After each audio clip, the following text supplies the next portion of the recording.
Most people, when they picture the Wild West, picture three jobs: the cowboy, the sheriff, the outlaw. Those three figures filled every dime novel printed between 1860 and 1900.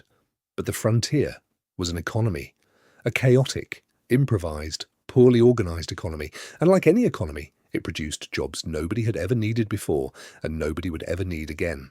Jobs with names that sound invented: wolfer, bone picker, whiskey drummer, deadfall keeper, shotgun messenger. Each one filled a specific gap the frontier opened up. Each one vanished within a decade when that gap closed. These are the ones nobody put in the novels. Start with the wolfer. Not a trapper, not a rancher. A wolfer was a professional poisoner, hired specifically to kill wolves and coyotes on behalf of cattle operations across Wyoming, Montana, and Kansas. The job existed because of arithmetic. A single wolf pack could kill 20 to 30 cattle per month. At $25 a head in 1875, one pack cost a rancher between $500 and $750 every month. No rancher could absorb that for a season. The wolfer's method was strychnine. He killed a buffalo, saturated the carcass, and returned 2 days later to collect pelts. The problem was that strychnine killed everything that touched the bait: eagles, dogs, horses that grazed nearby. Ranchers paid per pelt, usually $1 to $3 per wolf, depending on territory. Productive wolfers earned more than cowhands. Some ran contracts across 3 or 4 counties at the same time. One documented man, Bill Doolin, not the outlaw, a different man working Wyoming contracts in the early 1880s, was paid $2.50 per wolf and $1 per coyote by a cattle association. In 1883 alone, he claimed 112 wolves. The job ran with almost no oversight. Ranchers paid for results. They didn't ask about the methods. Wolfers were among the most despised figures on the frontier by anyone who wasn't paying them. Buffalo hunters hated them for poisoning carcasses left from the hunt. Native communities lost dogs to the baits constantly, which disrupted hunting and travel in ways that no contract ever compensated for. The profession collapsed in the early 1890s for one specific reason: the buffalo were gone. No carcasses meant no bait sites. No bait sites meant the technique that made the job economical stopped working entirely. Within 5 years, wolfers had become regular hunters or moved on. The bone picker operated in the same aftermath on a different contract. After professional hunters collapsed the buffalo herds, the plains were covered in bones.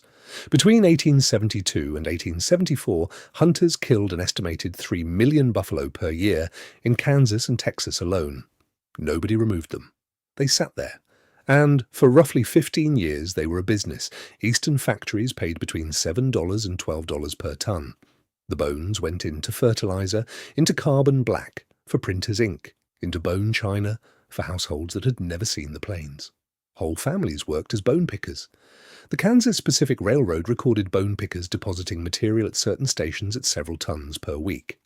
One-year estimates put the total weight of bones exported from the southern plains at 32 million pounds. The pay was brutal. $7 a ton meant a full day's work might earn a family $2 or $3. Many of these families had nothing else available. $3 was $3. By 1893, the bones were gone.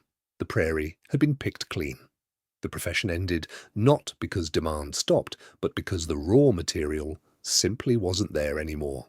The shotgun messenger had a different problem. His job was to be invisible until something went wrong. Wells Fargo began express delivery operations in 1852 and ran stagecoach lines across territories where banks didn't reach and law enforcement was thin. They moved gold dust, mine payroll, currency, land deeds, jewelry. The messenger sat on the exposed front bench beside the driver, not inside the coach, outside, in the weather, where everything could reach him. His job was to keep the strongbox from being taken. In practice, that meant sitting on a moving vehicle for 12 to 16 hours straight, through heat and dust and darkness, watching every ridge for anyone who moved wrong. Wells Fargo paid between $60 and $125 per month, depending on the danger rating of the route. High-risk lines through active road agent territory paid at the top end. Between 1870 and 1884, the company recorded 313 stagecoach robberies and 34 attempted robberies. 8 shotgun messengers were killed in that period. Several others were wounded and returned to the same bench on the same routes the following week. The most documented was a man named Mike Tovey. He rode shotgun across California and Nevada routes for 25 years. He survived 4 robbery attempts, killed 2 road agents in the line of duty, and retired in 1904 when automobile transport began replacing coaches. The stagecoach line, and with it the job, was obsolete by 1910. The railroad and the automobile erased the specific problem the messenger had been hired to solve. The assayer worked indoors. On the frontier, that made him unusual. Every mining camp that wanted to survive needed one. His job was to test ore samples and determine what they contained and in what quantity. Without him, miners had no way to know if what they were pulling from the ground was worth pulling. The process involved crushing the ore, dissolving it in acid, and measuring the chemical reaction to determine gold or silver content. A skilled assayer could tell you within a few grains per ton what your rock was worth. The pay was exceptional for the frontier. A certified assayer in a productive mining district earned $150 to $250 per month during the 1870s. A skilled carpenter made $40. The problem was that everyone wanted to bribe him. Mine owners wanted favorable reports to attract investors. Buyers wanted low reports to suppress purchase prices. Claim holders wanted high reports to sell fast and leave. Several documented cases from Nevada mining districts describe assayers being bought, coerced, or threatened. At least 3 were killed between 1876 and 1882 when their test results were inconvenient to someone with a gun. The ones who stayed honest earned the money. Reputation was the entire product. Word moved fast inside a mining camp, and a dishonest assayer lost clients faster than he gained them. The frontier photographer had no indoor option at all. Photography in the 1860s and 1870s required glass plates coated in silver nitrate. The plate had to be coated, exposed, and developed while still wet. The entire process had to complete in under 15 minutes, or the image was lost. Travelling photographers built darkrooms inside wagons. They coated the plate inside, ran out to take the photograph, and ran back to develop it before the emulsion dried. Timothy O'Sullivan photographed the U.S. Geological Survey of the 40th parallel in 1867, hauling his darkroom wagon across Nevada in temperatures above 120 degrees Fahrenheit. The market for their images was Eastern newspapers and collectors who wanted to see a landscape they would never visit. A single successful frontier photograph sold as a carte de visite for $5 to $15 through Eastern distributors. Several photographers followed military campaigns specifically to document the conflict on the plains. The danger was not only terrain. Cameras and wagons were visible from a considerable distance, and both sides occasionally found them inconvenient. They were also sometimes the only people making any record at all. The mining camps that existed for 2 years and emptied out when the ore ran dry. The towns that built 3 saloons and a post office and were gone before the decade finished. The wet plate process gave way to dry film by the late 1880s. The specific brutal version of the job, coat and run and develop before it dries, lasted maybe 20 years total. The whiskey drummer worked a different kind of edge. Drummer was the 19th century term for travelling salesman.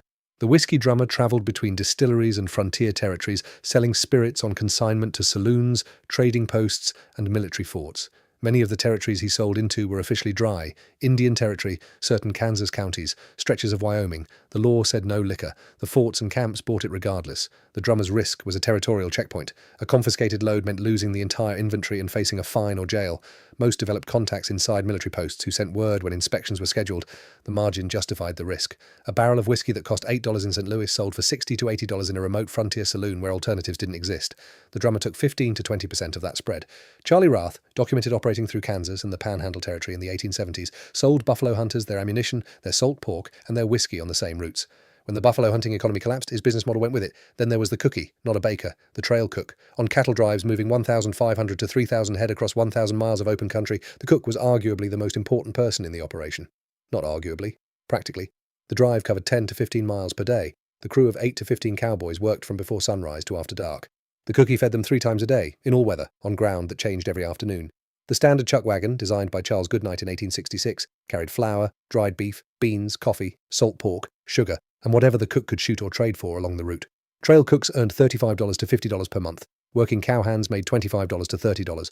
The cook out-earned the people he was feeding. The social rule on a drive was absolute. Nobody criticized the cook. If the food was bad, you ate it and said nothing. A cowhand who insulted the cook in earshot could find himself on night herd in the rain for the rest of the week, and no foreman would intervene. The title cookie came from the sourdough barrel every cook kept running continuously on the wagon. The starter was treated with more care than most of the equipment. Some cooks claimed starters they had kept alive for 10 or 15 years, hauled across hundreds of miles of open range. The drives stopped after 1890. The railroads had extended deep enough into cattle country that moving a herd 1,000 miles on foot was simply wasteful. The last large drives finished by 1895. The cookie survived as a ranch cook, the specific art of feeding a moving crew across changing terrain for months at a stretch. That particular version of the job lasted about 25 years. None of these professions appear in the textbooks. The reason is partly about what makes a compelling story, and partly about what happens to an economy when the conditions that created it disappear. The wolfer, the bone picker, the shotgun messenger, the assayer, the frontier photographer, the whiskey drummer, the cookie.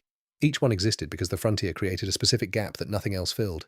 Each one was paid for results, operated with minimal oversight, and worked conditions that would shut down a modern workplace in an afternoon. The buffalo were killed, the bones were picked, the stagecoaches were replaced, the ore played out, the plates dried, the drives stopped.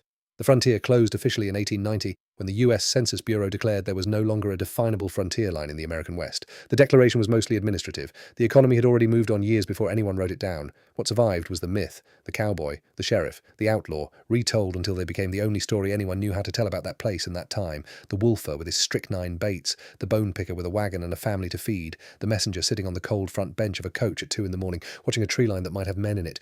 Those people were out there, doing something nobody else was doing, in a place that hadn't figured out yet what it was going to become. The frontier was an improvised economy running at the edge of supply, staffed by people who took the jobs available and worked them until the jobs weren't available and then found something else or didn't. The stories that survived are the ones that fit on a cover. The ones that got lost were the ones that actually kept the thing running.